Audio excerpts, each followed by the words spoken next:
আসসালামু আলাইকুম প্রিয় দর্শকবৃন্দ, আমি এখন যেখানে আছি সেটার নাম হলো ভাঙ্গা চণ্ডীদাসপুর গ্রাম। ঠিক আছে, তো এখানে এক চাষি, লিড চাষি, নাম হলো নুরুল আলম মুন্সি ভাই। উনি এখানে জমি কতটুকু ভাই আপনার? জমি হচ্ছে হলো 21 শতাংশ। 21 সরি, মানে আমাদের এখানে যে হলো আপনার 45 শতাংশ। 45 শতাংশ। এই জমিতে সে শুরু থেকে শেষ পর্যন্ত রাসেল আইপিও জৈব বালাইনাশক দিছে। এখানে সে খুব কম পার্সেন্ট কীটনাশক ব্যবহার করছে।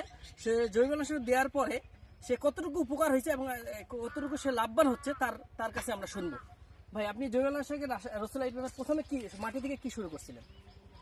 আমরা প্রথমে মাটি থেকে লাইকোমেক্স ব্যবহার করি, এবং চারা গাছে একবার আমরা ডাইনামিক ব্যবহার করি।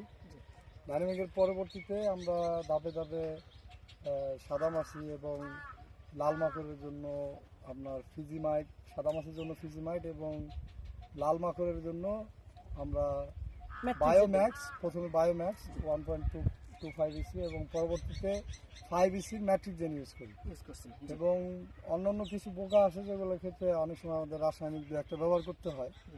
কিন্তু আশা করি যারা এই ভিডিও দেখবে বায়ো যে মেডিসিনগুলো বাজারে আসছে এগুলো ব্যবহার করা, কারণ বিষমুক্ত মেডিসিন যদি আমরা ব্যবহার করি এতে খাবারের গুণগত মান এবং খাবারের বিষক্রিয়া থেকে যে মানুষের ধাপে ধাপে ক্যান্সার হয় সেগুলো থেকে মানুষ দূরে থাকতে পারবে।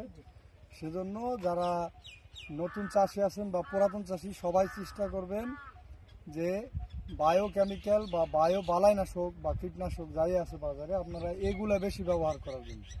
এতে মোটামুটি মানুষ এবং খাবার বিষমুক্ত থাকবে এবং মানুষ স্বাস্থ্যবান থাকবে এবং বিষমুক্ত ফল আসবে বাজারে। বিভিন্ন ধরনের রোগ ব্যাধি থেকে মানুষ নিরাময় থাকবে। আচ্ছা, ধন্যবাদ ভাই। আসসালামু আলাইকুম।